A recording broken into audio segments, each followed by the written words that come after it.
Okay, so Dave's going to give us a quick lesson here. God. This is explain what we're talking about here, Dave. This is, I have to preface this. It's not a lesson. This is how I do stuff.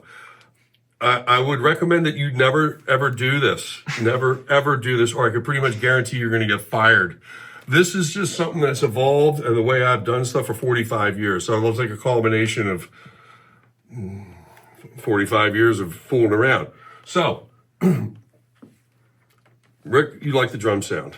Love the drum sound. Okay, even though I mix balls loud, just because it's more fun, but beside it being loud, it's not painful. No. Okay, so how I do it is when I EQ, this is a graphic, I still use a graphic, yes, I'm old, I'm bald, right? So, I start off by EQing stuff, I leave 20 to 80 flat, 0.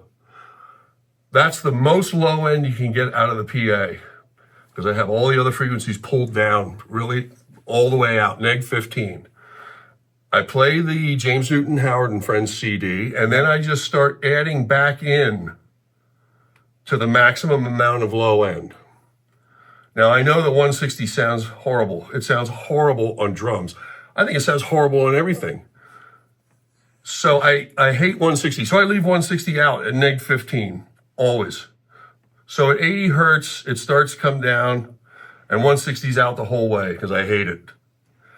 An octave of 160 is 315. I've skipped a few frequencies in here because 315 is an octave of that. You know, I comes back up, drifts around 315. It's down a little bit, back up 400, 500, and then it drops back down at 630 because that's an octave of 315. Yep. Which is an octave of 160, which I still hate. So then it kind of drifts around back up close to flat around 800, 1K, but this is the stuff that hurts. 2K, 2.5, 3.15K, 4K. That stuff hurts. That's pain. When you start hurting people, they will have no time for you. You suck. They will not listen to your stuff. You can't listen to it. If That's right. it hurts, you can't. And this all comes from when I mixed Tina Turner. Yeah. Her manager wanted it as loud as I could get it.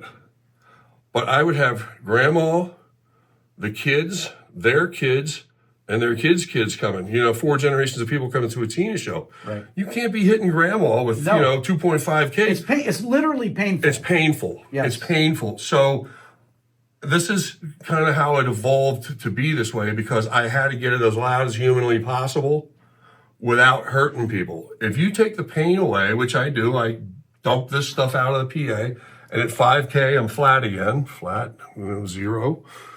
It's flat, and it's flat all the way up to 20K.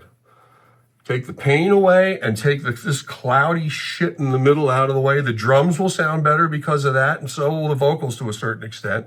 Take the pain away, and people will listen to it as loud as humanly possible. Now, that's just what I say.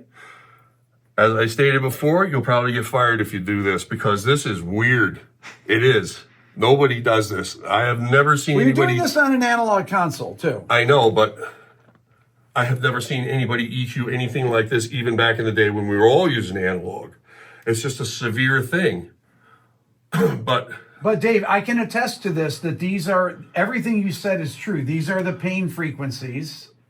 These are the mud frequencies. Well, the drum stuff sounds better like this. I used to play drums in a previous life, and I know for a fact by experimenting that this stuff makes drums sound like shit.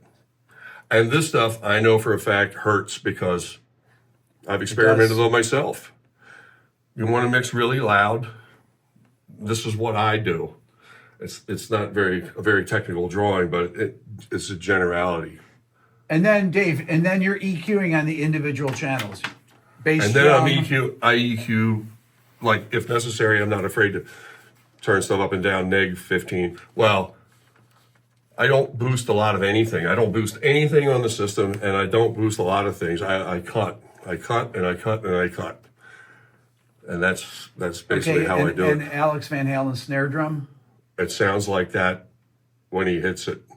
That's the way it sounds. That's the sound. Just like Eddie's touch was and his sound. Eddie's whatever comes out of Eddie's amp came out of his amp, right? It sounds like him. I just make it louder. Like I said, nobody comes to the show because I'm mixing. And Mick Mars was the loudest guitar that I ever mixed. Okay, there we go. Okay, I just thought I just remembered that. And who's the loudest drummer that you ever mixed? Playing wise, Yeah. or because of their monitors? Playing wise. I mean, it's all, Alex hit the drums pretty good. So does Vinny. Vinny can get right up there. Oh, you yeah. know. So Dave forgot to mention one thing. Dave, I mix in mono. and you mix in mono so that everyone hears the same thing. Everybody right? hears the same thing. Everybody paid the same amount ish. Yeah. Everybody should hear the same thing. If the biggest fan of this guitar player is sitting over here and I pan that guitar player over here, he spent all this money for a ticket and he doesn't hear his favorite guitar player. So I mix in mono.